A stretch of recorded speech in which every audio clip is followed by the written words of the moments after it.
앞 시간 우리가 십자가 길기도에 관해서 배운 거 내용 기억하십니까? 오늘은 또 전대사에 관해서 여러분들에게 말씀을 드리겠다고 약속을 드렸습니다. 오늘로서 벌써 강의가 이제 7째 시간에 접어듭니다. 연호 강의를 왜 그렇게 오래 하냐 이렇게 반문을 하실 분들이 계실지 모르겠지만은 그만큼 우리 영신사정에 대단히 중요한 문제죠. 앞으로 미국의 한날에 우리가 가야 될 집에 관한 인포메이션, 그 정보를 우리가 공유하는 그런 자리인데 어떻게 이 문제가 소홀히 다뤄질 수가 있겠습니까? 그래서 반드시 여러분들이 알아둬야 될 그런 내용들이기 때문에 제가 좀 더 자세하게 여러분들이 다뤄드리는 것입니다. 제 강의 다 듣게 되면은 연옥에 관해서 여러분이 확실하게 그 개념이 잡히게 될 겁니다. 또 우리가 연옥을 돕기 위한 방법, 그리고 연옥을 피할 수 있는 그런 방법에 관해서도 완전히 이해를 하실 수가 있을 거예요. 시간이 좀 하더라도 계속 하나하나 좀 자세하게 짚어가면서 여러분에게 설명을 드리도록 하겠습니다. 연옥이 오늘 돕는 그 통곡의 방법들 중에 우리가 절대로 간과해서는 안 될 한 가지 또 방법이 있죠. 그게 바로 대사의 은총을 연옥 영혼들에게 양도해 주는 겁니다. 대사는 살아있는 우리들한테도 물론 유익이 되겠지만은 연옥 영혼들한테는 우리보다도 훨씬 더 유익이 되고 아주 중요한 것입니다. 왜 그렇겠어요? 자, 우리는 지금 대사의 은총을 지금 받아 놓더라 해도 미국의 연옥에서 연옥에 들었을 때 그것을 써먹을 수가 있잖아, 그죠? 그렇지만 연옥 용어들은 지금 당장에 써먹어야 됩니다. 그게 없으면은 지금 현재 그들이 받고 있는 그 징벌을 사면받지를 못하기 때문에 그렇죠. 우리는 꼭 지금 이 전대사가 아니어도 은총의 수단들이 얼마든지 있습니다. 내가 받으려고 하면은 구원이 필요한 그런 은총들을 우리는 다 받을 수가 있고 또 공로를 쌓을 기회들을 얼마든지 우리는 받을 수가 있죠. 그래서 연옥 영혼들은 구령에 필요한 모든 그런 수단들이 다 사라져버리고 구원받을 수 있는 모든 기회들까지도 다 박탈이 되어버렸습니다. 때문에 지상에서 보내오는 공로 또 천상에서 보내오는 그 공로 바로 그 통공 외에는 스스로 공로를 쌓을 수 있는 그런 방법이 없는 거죠. 바로 그렇기 때문에 우리보다도 아마 수천 배 수만 배 이 대사의 은총을 더 갈급하고 있을 거고 오로지 우리가 양도해주는 이 대사의 은총만을 간절하게 기다리고 있을 겁니다.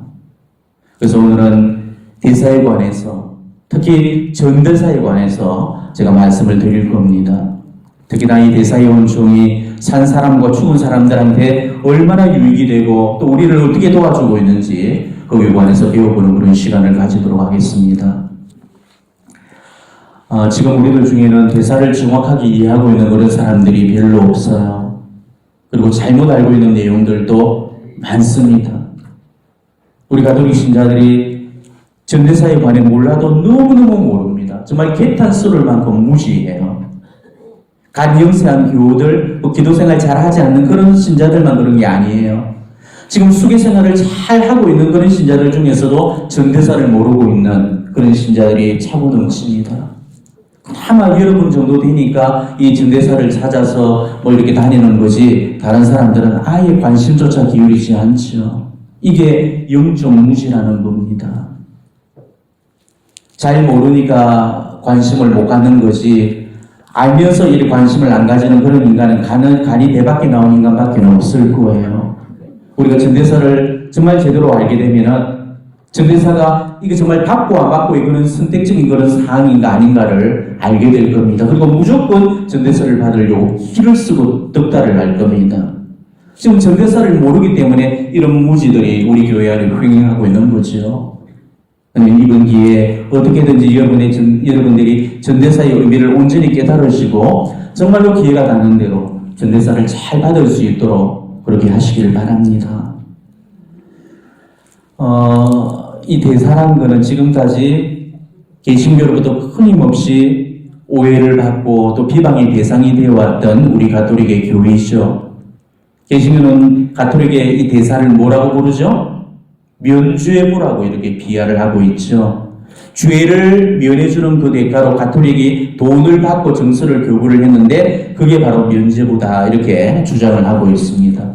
그리고 가톨릭 신자들 중에서도 많은 분들이 대사를 이렇게 알고 계시는 분들이 허다히 많아요.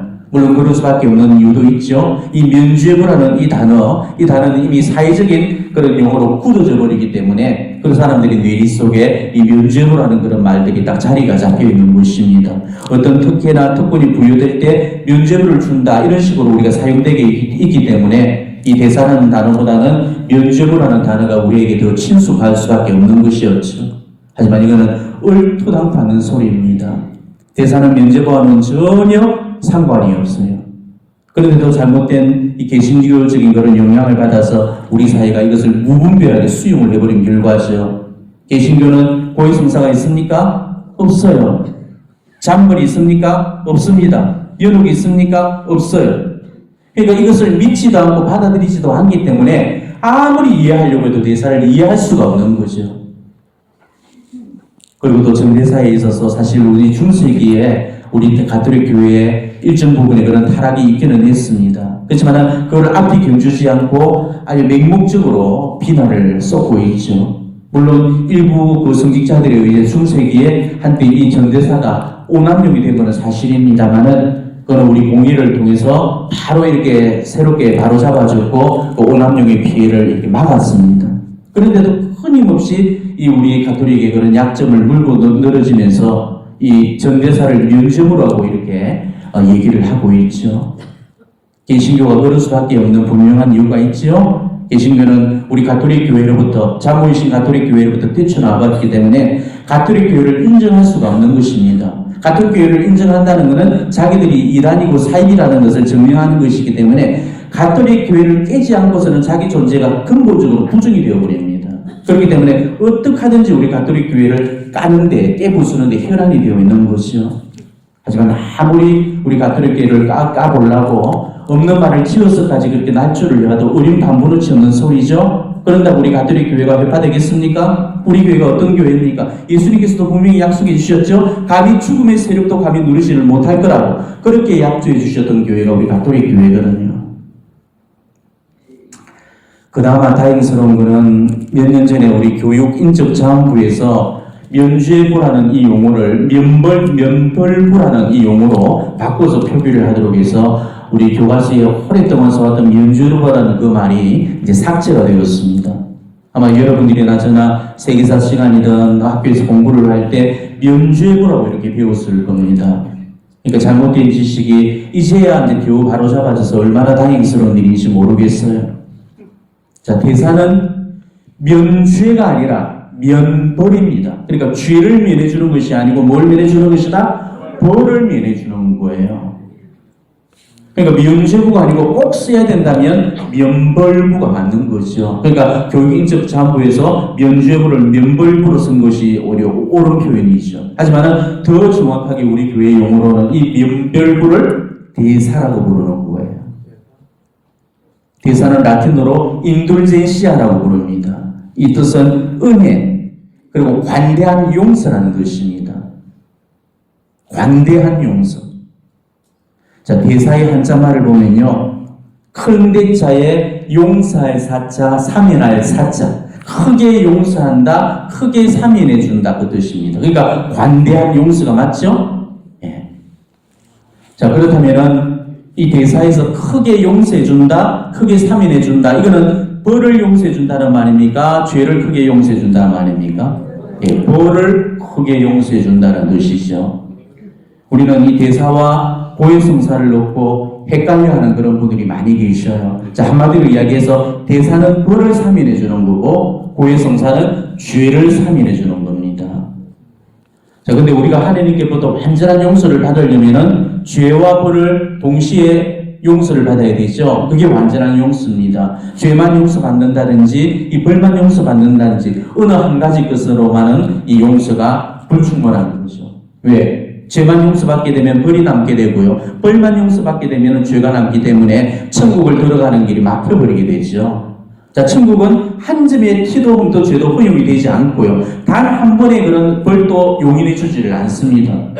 그렇기 때문에 예수님은 이 죄와 벌, 이 두 가지를 다 용서하는 권한을 우리 가톨릭 교회에 위임해 주셨죠. 그 근거가 되는 성경 구절이 예수님께서 베드로에게 하셨던 그 말씀입니다. 나는 너에게 하늘나라의 열쇠를 쥐어주겠다. 그러니 네가 땅에서 매면 하늘에서도 매일 것이고 네가 땅에서 풀면 하늘에서도 풀려 있을 것이다. 이렇게 이야기하셨잖아요. 바로 이 말씀이 고해성사와 우리 교회 대사의 근거가 되는 말씀이에요. 가톨릭 교회는 예수 그리스도께로부터 위임받은 이 권한을 갖고 우리 신자들한테 천국에 들어가는데 장애가 되는 그런 죄와 벌을 사면해 줌으로써 구원의 길을 마련해 주고 있는 겁니다. 이게 바로 하나는 고해성사고 바로 하나가 대사인 거예요. 자, 다시 한번 여러분에게 새롭게 정리를 합니다. 이 두 가지가 절대 헷갈려서는 안 돼요. 고해성사는 죄만 사해 주는 겁니다. 그래서 고해성사는 벌까지 사해 주지 못해요. 벌을 사해 주는 것은 뭐다? 대사다. 또 대사도 마찬가지로 대사도 벌만 사해 주는 거지 죄를 사해 주지는 못합니다. 죄를 사해 주는 것은 바로 고해성사라는 거. 여러분 이 개념을 확실하게 잡고 계셔야 돼요. 우리는 세례성사를 통해서 세례 이전의 죄와 벌은 모두 다 사함을 받았습니다. 그렇지만 우리 인간의 부패한 본성으로 말미암아서 우리가 세례 이후에도 계속 죄를 범하게 되죠. 이게 바로 본죄입니다. 본죄.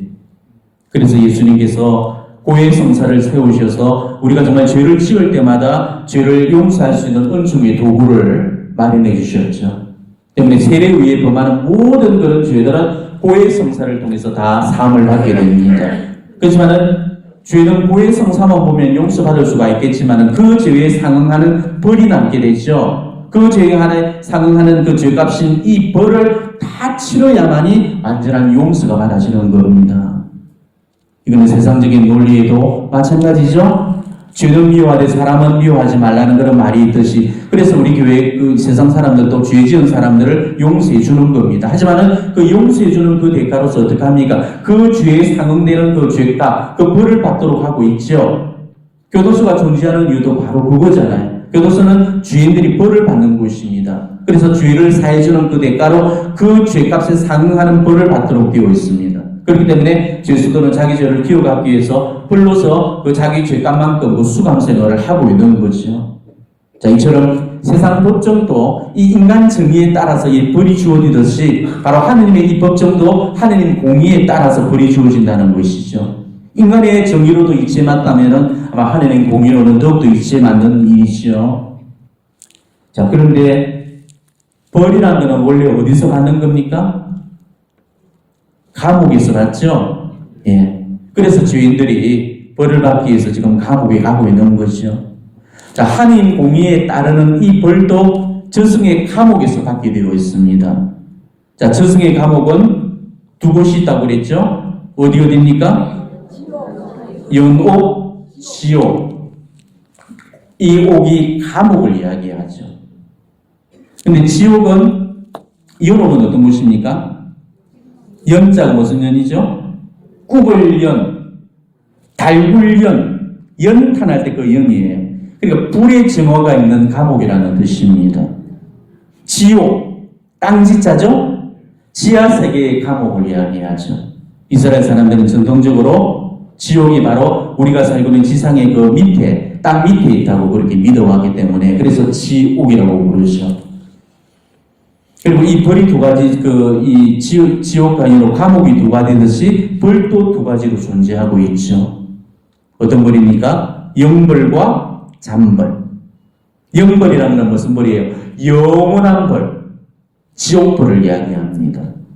그리고 그 잠벌이라는 것은 잠시 잠깐 할 때 그 잠자예요. 그러니까 잠시 잠깐의 벌이 일시적인 벌, 한시적인 벌. 그래서 이것을 연옥벌이라고 부르죠. 그리고 연옥벌은 바로 잠벌을 이야기합니다. 영벌은 바로 지옥벌을 이야기합니다. 자, 내가 어떤 죄를 지어서 만약에 고해성사를 받다면은 죄는 없앴지만은 그 죄에 따른 벌은 남게 되어 있죠? 왜 그렇습니까? 고해성사는 죄는 없애주지만은 벌까지 없애주지는 않으니까. 때문에 나는 그 저승의 감옥에서 미부의 날에 가서 그 벌을 받아야 되는 거예요. 여러분이 지금 고해성사를 받다 하더라도 끝난 게 아니죠. 여러분, 그 벌은 그대로 저승으로 가져가야 됩니다. 자, 이때 우리가 만약에 벌을 받는다면 우리가 어떤 벌을 받게 되겠습니까? 잔벌을 받겠습니까? 영벌을 받겠습니까? 잔벌을 받죠. 내가 고해성사를 받다면은 그 지옥벌, 즉 영벌은 피하게 됩니다. 그렇기 때문에 내가 모고에만 하지 않는 이상에는 고해성사를 자주 보는 사람들은 영벌을 받기 위해서 절대로 지옥에 떨어지는 법은 없어요. 그렇지만 고해성사가 벌은 용서해 주지 못하기 때문에 그 벌은 그대로 남아있게 되고 그것을 우리가 연옥에 가서 치르게 되어 있습니다. 이게 잔벌이라는 거죠.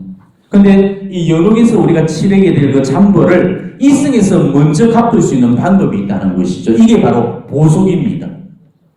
사제가 고해소에서 주는 보속이라든지 아니면은 내가 자발적으로 치르고 있는 기도 희생들 이런 것들이 다 그 보속에 해당되는 거예요. 보속이라는 이 말의 한자를 보면은 기울 보자에 속받칠 속자입니다. 자, 기울 보자, 기호 갚는다는 뜻이에요. 그리고 속받칠 속자를 보면은 조개 패자에 팔배자를 씁니다. 그러니까 조개를 판다는 뜻이죠. 조개는 예전에 뭐로 쓰여져 통용되었습니까? 돈으로, 화폐로 통용되었죠. 그러니까 조개를 판다는 것은 곧 돈을 판다는 것입니다. 그러니까 이 보속이라는 이 말을 합치면 풀이해 보면 돈을 팔아서 죗값을 기호 갚는 행위, 이게 보속이라는 말입니다. 실제로 옛날에 죗값을 돈으로 기호 갚았죠. 돈을 주고 이 벌을 기호 갚습니다. 그래서 돈으로 벌을 대신 기호 갚는 행위를 속전이라고 불렀죠. 돈전자를 써서, 그죠? 요즘도 보수금이라고 해서 일정한 돈을 지불하고 나서 풀려 나오기도 하잖아요. 그렇게 돈을 지불하고 석방이 되게 되면 그 형량을 우리가 감형을 받게 되는 것입니다. 그러니까 보석도 마찬가지라는 거죠.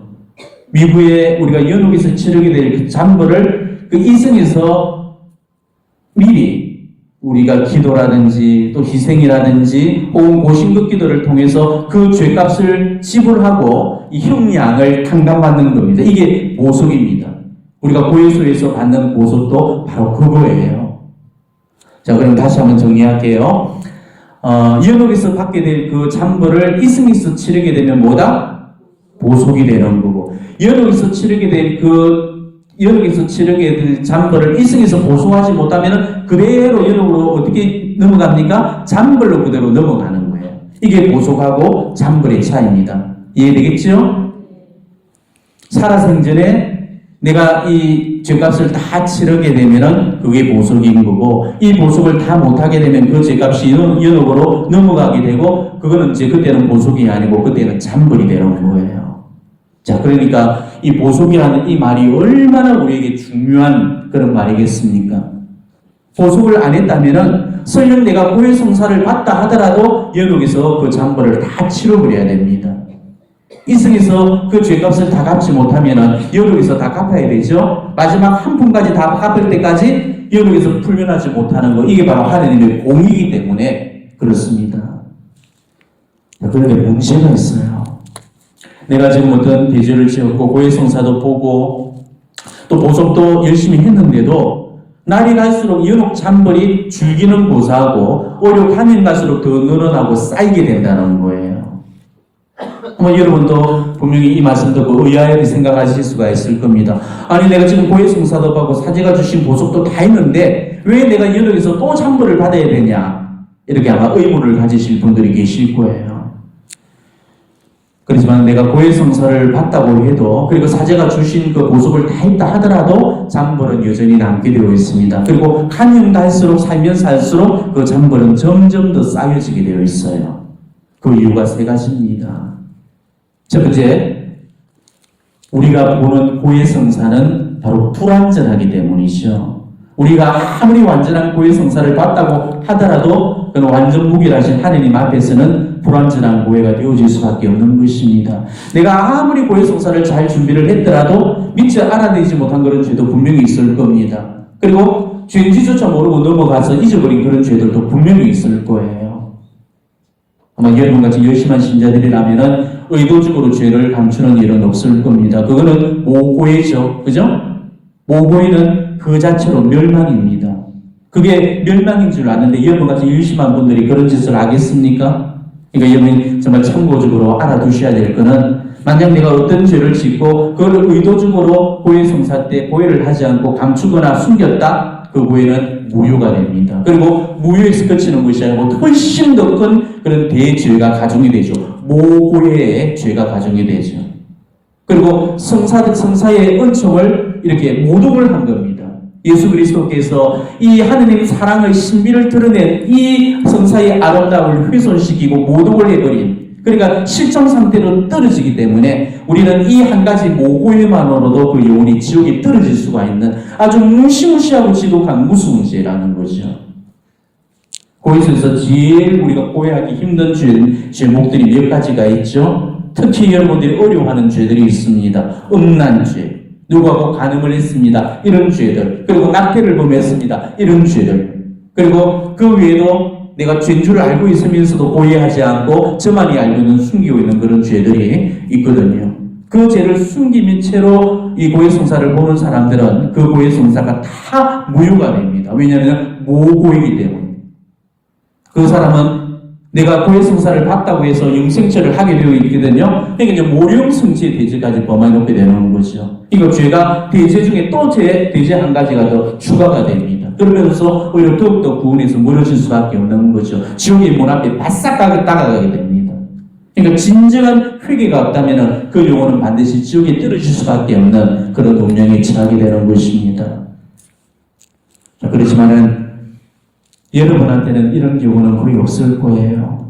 왜냐하면 여러분은 다들 하느님 두려운 줄 아시기 때문에 절대 그렇게 살지는 못하실 겁니다. 하지만은 여러분이 죄를 감추거나 죄를 숨길 의도는 없었지만은 정말로 내가 의도치 않게 미처 알아내지 못한 그런 죄도 있을 수가 있죠. 성찰이 안 된 그런 죄라든지 내 기억에서조차 잊혀버리진 그런 죄들이 우리 중에 분명히 존재하게 됩니다.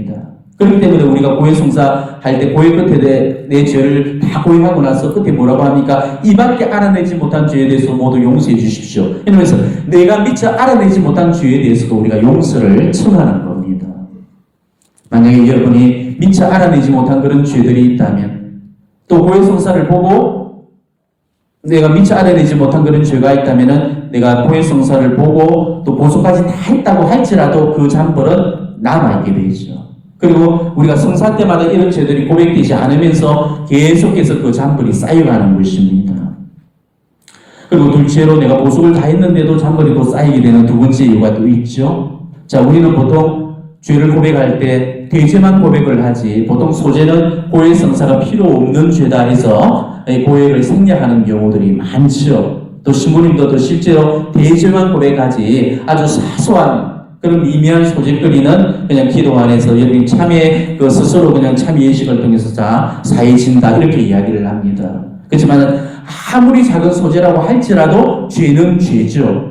하느님 대전 앞에서는 이 흠도 티도 한 점의 죄도 허용되어지지 않습니다. 우리는 티끌만한 소재 하나만 가지고라도 천국에 들 수가 없어. 그래서 반드시 우리에게서 고해되지 않은 그런 소재 한 가지라 해도 그 한 가지가 바로 연옥의 정화를 언젠가 요구하게 되는 거예요. 이처럼 나는 죄가 아니라고 생각해서 고해성사를 보지 않고 그렇게 가볍게 여기던 이 소재들이 하느님 공의 앞에서는 죄가 되기 때문에 그 죄가 계속적으로 잔불로 쌓이게 되는 것입니다.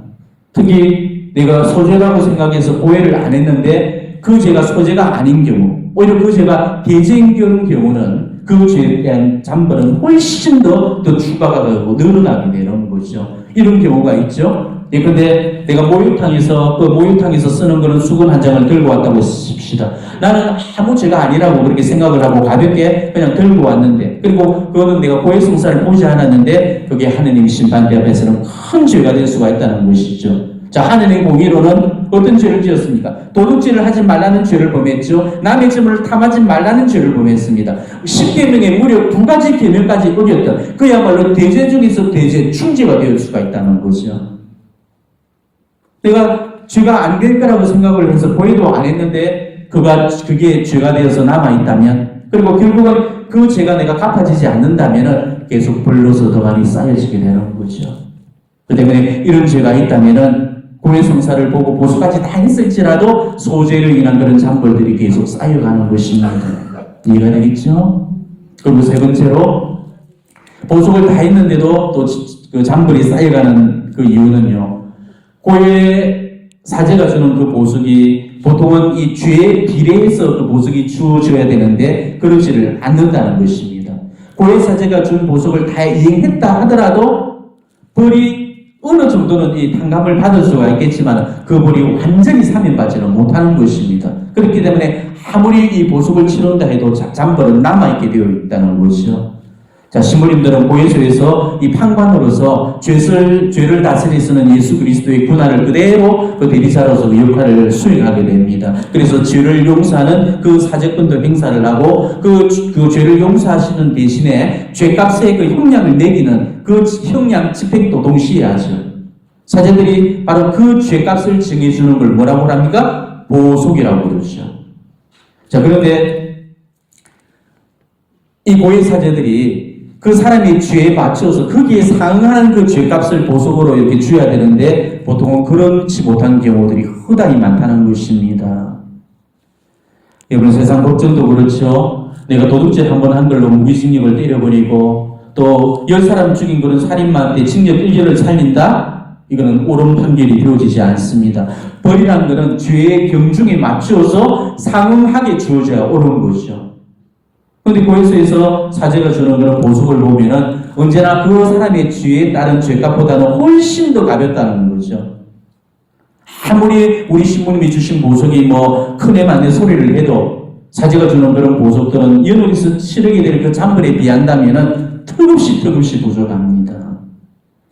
사제들이 보통 보석을 가볍게 주는 이유는요, 보석을 무겁게 주게 되면은 겁을 내고 앞으로 고해성사보기를 주저합니다. 또 보석을 안 할 그런 위험성들도 있기 때문에 가급적이면 보석을 아주 최소한으로 주게 되거든요. 그렇기 때문에 보석을 다 했다 하더라도 보석이 모자라기 때문에 벌은 계속해서 고해성사를 받지만 그 벌은 계속 쌓여가는 것입니다.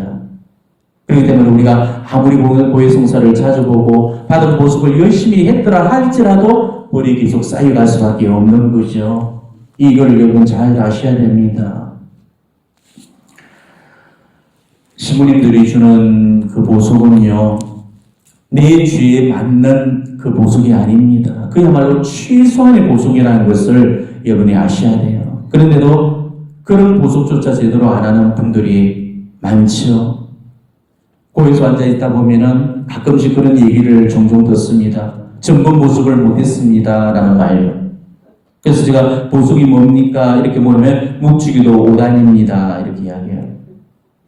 자, 진실한 신자라면은 하루에 묵주기도 20단은 그야말로 기본 중에 기본이죠. 묵주 5단이 무슨 보석의 깜이라도 되겠습니까? 그런데도 그것도 다 못하고 있다는 소리입니다. 그 사람은 죽어서 갚아야 될 그 죄값이 큰 거지요. 한 번은 누군가 고해소에 들어오더니 보석이 너무 무겁다면서 보석을 좀 줄여달라고 저한테 청혼을 하는 겁니다. 본당 신부님한테 성사를 받는데 신부님이 일주일 동안 매일 미사를 참석하라고 했다면서 도대체 일주일 동안 어떻게 매일 미사에 나오냐면서 그렇게 우는 소리를 하는 거였습니다. 뭔 죄를 얼만큼 크게 지었는지 모르겠지만은 사제가 매일 미사를 일주일씩 이렇게 참여하라고 시킬 정도의 보석이라면은 그 죄는 절대 가벼운 죄가 아닐 겁니다. 자기 죄를 깨닫게 되면 벌이 적다는 걸 알게 될 텐데 자기 죄를 깨닫지 못하니까 벌이 많다는 소리를 하고 앉은 겁니다. 보석하기 싫으면 안 하면 돼요. 연옥에서 그 잔벌을 치를 자신 있는 사람들 연옥 가서 치르셔도 돼요. 그렇지만 연옥에서 치르기는 그 잔벌이 이승의 보석보다는 훨씬 더 무섭고 지독하는 사실들만 여러분이 기억을 하고 계셔야 됩니다. 아무리 연옥의 잔벌이 뭐 잠시 잠깐 받는 벌이라고 할지라도 정말로 잠시 잠깐 받는 벌로 생각해서는 안 됩니다. 영혼에 비해서, 영벌에 비해서 잠시 잠깐 받는다는 그 소리예요. 끝이 없는 벌이 아니고 끝이 있는 벌이라는 의미에서 잔벌인 겁니다. 이 벌을 받고 있는 연옥 영혼들은요, 자신이 지금 영벌을 받고 있다고 그렇게 생각할 만큼 끝나지 않고 길고 지루한 그런 고통 속에서 그 벌을 받고 있습니다. 얼마나 무시무시한 벌인지 몰라요. 근데 여기서 자, 우리는 이승에서 보석을 그다지 겁을 내지 않습니다. 신부님 주시는 보석 여러분 두렵고 무섭나요? 그렇지 않죠. 그냥 저런 보석 그대로 가서 이행을 합니다. 근데 왜 연옥 요원들은 연옥의 잠벌을 그토록 무서워할까? 이상하죠? 이승에서 못한 그 보석을 그냥 연옥 가서 치르는 건데 그게 뭔 대수라고 그토록 하여튼 가혹하게 느끼는 걸까? 이걸 여러분 생각을 해보셔야 됩니다. 그거는 바로 이승과 저승의 죄값의 차이를 모르기 때문에 그런 소리를 하는 거예요. 죄값이 이승에서 치러질 때하고 그 죄값이 저승으로 넘어갔을 때하고 치러지게 될 그 죄값의 무게가 다르다는 것입니다. 자, 보석이라는 것은 이거는 하느님 자비의 개념이에요. 잠벌은 하느님 공의의 개념입니다. 자, 하느님이 죄값에 따른 그런 보석을 고해성사를 마치고 우리에게 주게 되는 그런 까닭은 네가 살아있을 때까지 어떻게든 네 지은 죄를 다 갚고 네가 앞으로 치르게 될 그런 벌까지 이승에서 다 갚아라. 그런 뜻으로 하느님께서 자비의 개념으로 허락하시는 은총이라는 것이죠. 그렇지만은 살면서 내가 그 죄값 치르기를 거부를 하고 그 보석의 기회를 줬는데도 불구하고 그걸 안 했다? 그 보석은 이제 영으로 넘겨져서 벌로서 주어지게 되는 것입니다. 이거는 이제 하느님 자비가 거두어지고 하느님의 공의의 시간 안에 들었기 때문에 하느님 공의의 개념 안에서 요구되어지는 그런 은총의 몫을 살아가야 되는 거예요. 그렇지만은 이승의 보석이 연옥의 잠벌로 넘어갈 때는 훨씬 더 무섭고 가혹하다는 것만 아시기 바랍니다. 그거는 우리 인간의 시간과 하느님의 시간이 다르고 또 이승의 시간과 저승의 시간이 다르기 때문이죠. 이승의 하루가 연옥에서는 1000년일 수가 있고 또 연옥의 1000년이 이승의 하루가 되어질 수도 있습니다. 이 시간에 이승에서는 내가 몇 시간만 이거 하면은 다 끝내놓을 그런 보석이 연옥에서는 하루가 1000년 같으니까 몇 년처럼 이렇게 느껴지게 되는 것이죠. 그리고 또 한 가지, 이승에서 받는 고통보다 연옥에서 받는 고통들이 훨씬 더 지독하고 아프답니다. 자, 우리가 주먹으로 한 대를 맞았을 때 생각해 보십시오. 몸을 가지고 있는 그 영혼이 맞는 고통하고요. 몸을 가지고 있지 않는 영혼이 이 맞는 고통은 틀립니다. 천상의 책, 루이사 피카레타의 그 천상의 책을 보게 되면은 루이사 피카레타가 그 주님 성청으로 자주 그 육신을 벗어나서 영혼이 자유롭게 날아다니면서 영혼과 육신이 떨어졌다가 붙었다가 결합과 이 분리를 계속적으로 경험을 하게 됩니다. 그래서 이제 이런 어떤 과정 안에서 루이사가 자기의 체험을 이렇게 얘기를 하죠. 영혼에 직접 전달되는 고통은 몸에 전달되는 고통보다도 월등히 더 엉뚱한 것이므로 예수님께서 번번이 나를 되살려주지 않으셨다면 나는 진작에 죽었을 것이다. 이렇게 얘기를 합니다. 토마스 아퀴나스 그 성인께서도 똑같은 말씀을 하시죠. 모든 육신적인 고통은 영혼에서 나오기 때문에 상처가 영혼 자체에 직접적으로 영향을 줄 때 영혼이 가장 큰 고통을 느끼게 된다. 이렇게 이야기합니다. 만약 사람을 주먹으로 한 대 가격을 했을 때 살아있는 사람들은 그 충격이 어떻게 합니까? 육신을 거쳐서 영혼에 전달이 되기 때문에 영혼이 훨씬 덜 아프다는 거죠. 근데 육체에 이렇게 때리지 않고 영혼에 직접적으로 가게 되면은 육체라는 완충제가 없기 때문에 영혼이 직접적으로 맞아버리잖아요. 그래서 영혼이 받는 그 충격은 훨씬 더 크다는 것이죠. 연옥은 육체가 있습니까? 없잖아요. 그러니까 육체에 통해서 맞는 게 아니고 영혼이 바로 맞아버리기 때문에 육체를 통해서 맞는 것보다 훨씬 더 지독하다는 거죠. 우리가 지금 사람들한테 육체를 지니고 있고 두드려 맞아도 지금 우리 영혼이 멍들어가지고 때려 죽이네 잡아 죽이네 하는데 저승에서 우리가 지금 육체 없이 영혼을 바로 가격당하게 된다면 그 고통은 이 육신을 거쳐서 받는 영혼의 고통보다도 훨씬 더 가혹하다는 거예요. 그러니까 이 세상 보석하고 연옥 잠벌은 비교가 안 되는 것입니다. 그래서 대데레사 성령께서도 이런 말씀을 하시죠. 이 세상에서는 연옥 고통보다 더 큰 고통은 결코 없으리라고 저는 분명히 확신합니다. 이렇게 말씀하셨습니다. 이 세상의 모든 고통들을 다 합쳐놨더라도 연옥의 단 한순간의 고통에도 미치지 못한다고 우리 교회의 성인 성녀들 교우들까지 그렇게 말씀을 해주고 계시거든요. 우리가 정말 이거를 안다면은 우리는 어떻게 해서라도 이승에서의 그 보석을 다 치러야지 그걸 저승으로 넘겨서 잔물로 치르라고 해서는 안 되는 것입니다. 먼저 맞는 매가 낫다는 그런 속담이 있죠? 우리가 정말 먼저 맞을 수만 있다면은 어떻게 해서라도 이승에서 먼저 맞아야지 나중에 저승에서 맞으려고 해서는 안 됩니다. 이런 형벌이 얼마나 가혹한가를 정말 안다면은 절대로 그런 소리를 못 할 건데 연옥을 안 가봤으니까 지금 이승에서 그냥 대충 살고 연옥에서 보수하지 이런 소리를 하고 있는 거죠. 제발 연옥에서 후회할 일이 없었으면 좋겠습니다. 내가 정말로 회개를 하고 그렇게 고해성사를 받다면은 사제가 주는 보석이 많네 무겁네 그런 소리 절대 안 합니다. 언제나 내가 주인이라는 그런 생각으로 스스로가 더 많은 그런 보석을 하면서 살게 되어 있습니다. 제대로 회개가 안 되었으니까 그런 그런 소리를 하고 앉은 거죠. 그거는 절대로 옳은 고해성사를 본 게 아닙니다. 성찰도 제대로 하지 않았을 뿐더러 전혀 회개도 없이 그리고 정죄도 없이 그냥 바로 고해서로 달려온 거죠. 그러니까 이거는 모고해죄입니다. 내가 지은 죄에 비해서 신부님의 보석이 턱없이 부족하게 주어지다고 있다는 것을 우리가 안다면은 우리는 언제나 나에게 주어지는 그 보석의 양이 부족하다는 것을 아시고 정말로 내 스스로가 자발적으로 그 보석과 속죄를 더 많이 하면서 사셔야 됩니다. 비록 신부님이 묵주기도 5단을 드리라고 했더라도 나는 거기에서 몇 배를 더 얹어서 20단을 하고 50단을 하면서 내 그 죄값을 더 많이 치르게 돼야 됩니다. 그렇게 정도로 바쳐져야만이 연옥의 잔벌이 사실상 없어지는 거와 매 한 가지겠죠. 그리고 사제가 주는 보석 외에도 더 많은 보석의 거리들을 우리는 항상 자발적인 그런 마음으로 그거를 실천하시면서 사셔야 됩니다. 그리고 여러분이 진짜로 보석을 더 원하신다면은 고해소에서 고해사제에게 분명히 미리서 탄원을 드리십시오. 여러분이 죄를 고해하고 나서 신부님 저는 너무 큰 죄인입니다. 제게는 더 많은 보석이 필요하니 저한테 더 엄한 보석을 내려주십시오. 이렇게 청하도록 하십시오. 예전에 부교 할머니들한테서는 이런 말을 너무 자주 너무 많이 들었는데 요즘은 이런 말을 도무지 들을 수가 없습니다. 보석이 많다는 불평은 들어봤어도 보석이 적다고 말하는 사람은 아예 없어요. 그리고 앞으로 후회성사를 여러분 보시더라도 정말 내 주에 합당한 보석을 주는 그런 신부님들한테 찾아가십시오.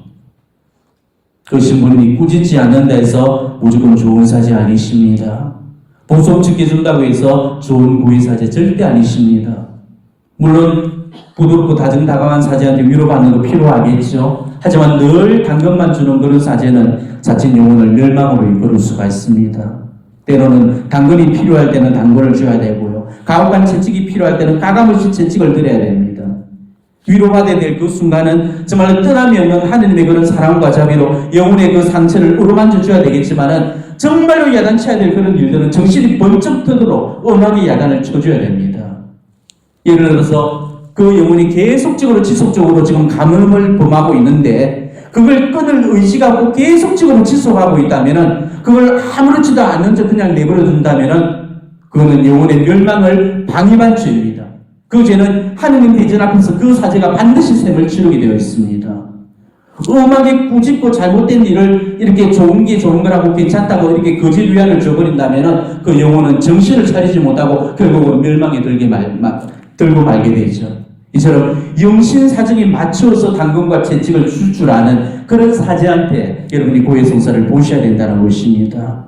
그리고 또 그 죄가 무겁다면은 죄에 맞는 그 보석도 합당하게 이렇게 내려줘야 됩니다. 낙태죄를 범했는데 묵주기도 20단이라는 소리, 이 말이 되는 소리겠습니까? 이런 엉터리 수준의 보석을 내려주는 그런 고해사제는 절대적으로 여러분이 피하셔야 된다는 것입니다. 사제는 영혼들을 책임지고 영혼들에게 올바른 성약을 처방하는 그런 영혼의 의사들입니다. 약은 정상에 맞게 그 처방이 돼야 되죠. 암에 걸려 죽어가는데도 아스피린 한두 발 처방한다? 그 사람은 죽게 되어 있습니다. 수술대에 눕혀놓고 배를 째서라도 암세포를 걷어내줘야 되죠. 이게 올바른 처방이라는 것입니다. 의사들이나 약사들이 그 약이나 그 의료 그 행위를 할 때 얼마나 신중하게 약을 선별하고 그 의료적인 행위들을 그렇게 시술하는가를 한번 보십시오. 사제가 그 병든 영혼들에게 그 성약을 처방할 때도 이와 같이 신중을 해야 됩니다.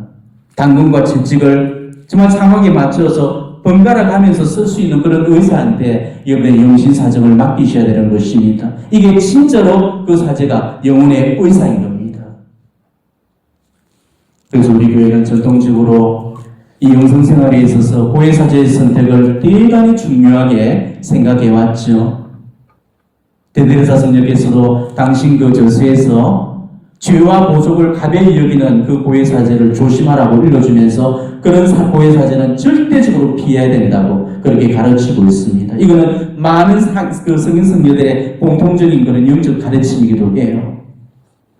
그러니까 이 고해사제가 우리 영신사정에 얼마나 중요한가를 다시 한번 제가 이 대사를 설명드리면서 다시 한번 부원적으로 강조를 해드리는 거니까 여러분이 정말로 지혜롭게 잘 분별해 있어서 내 영신 사정에 도움을 줄 수 있고 그리고 내 영혼의 사정을 잘 다스릴 줄 아는 그런 진정한 영혼의 의사를 찾아가시기를 바랍니다. 다음번 시간 또 계속 이어지겠습니다.